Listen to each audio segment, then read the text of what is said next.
One day it showed up at my door in a long, thin package with a label that said to me at my address. Even from one of my rare evenings of extreme drunkenness, I couldn't recall placing any orders. It might have been a present, but nobody contacted or messaged to check on me. My birthday had already passed, and it wasn't a holiday. I took it inside and opened it up while I wondered how it got here. A mirror on the wall. I never asked for one. And I most certainly didn't order this. On the contrary, it didn't appear to be costly. A straightforward bordered mirror with the usual small flaws of a mass-produced item. Small irregularities and curves, a slightly warped mirror, and an improperly aligned plastic frame. Nothing worth shipping to someone who can easily find it in numerous stores. I examined the label information while leaning it against my wall, my name at the right address, spelled appropriately. Just the package distributor details and a tracking number. No sender or return information. I sent the tracking number to the distribution business over the phone, but they were unable to locate any information regarding the mirror. Since it was last used months ago in another nation, the number was presently on reserve for future usage. They were unable to assist me further, and since I had no idea who else to call given the lack of information regarding the source of the message, I was at a loss. After hanging up, I turned the mirror around and looked up and down, searching for something to judge. Nothing. A simple mirror with no manufacturer, stickers, or tags. By then I was certain that this was a practical joke. Someone intended to send me a long-term mental distraction. I looked at my reflection and tried to remember who would be a good fit for this kind of stunt, and it was working.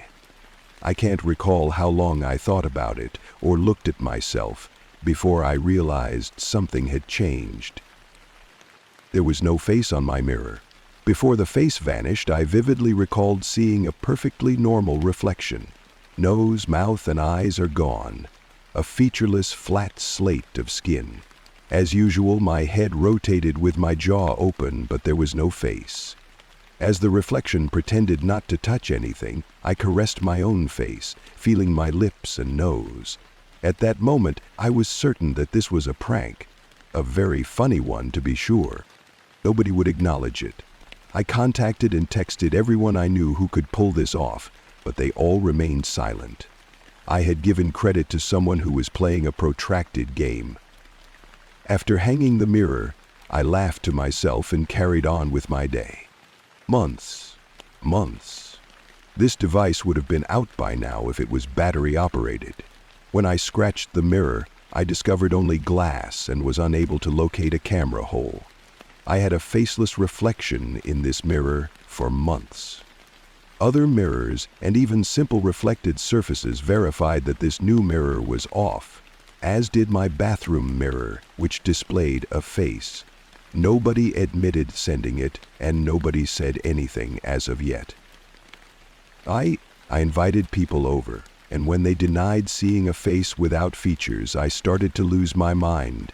Even their faces were visible to me, but not mine. Out of a dozen or more persons, not one claimed to be unable to see my face.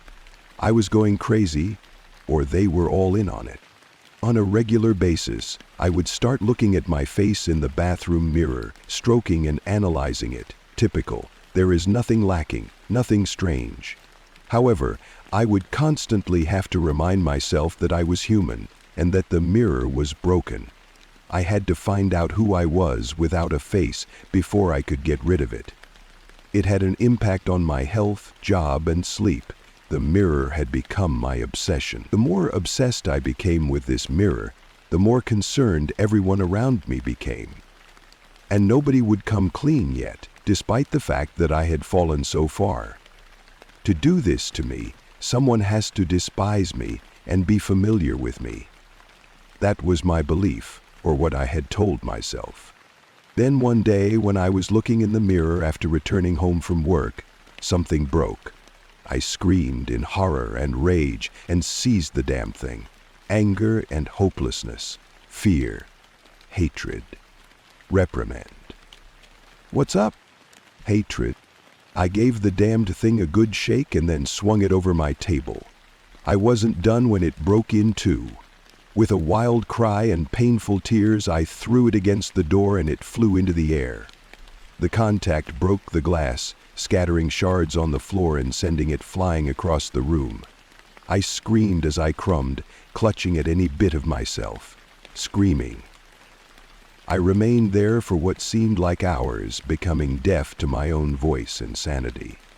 Once again, I remained there for what seemed like hours and sanity. Late into the night, I seem to recall, waking up. I must have fainted from too much effort. I got up and walked gently to the closest light switch because my house was completely dark. I flicked it up, letting the light see the remains of my episode.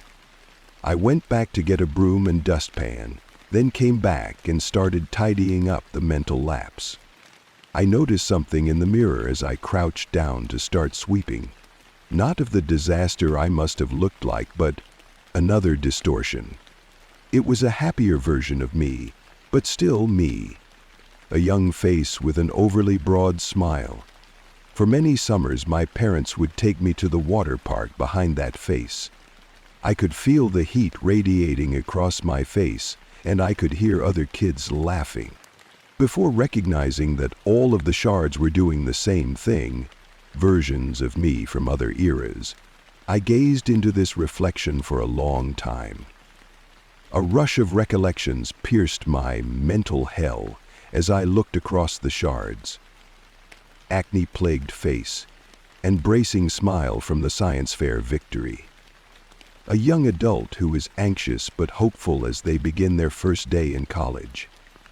A baby with big eyes cooing at its parents. A baby born into this reflection for a long time.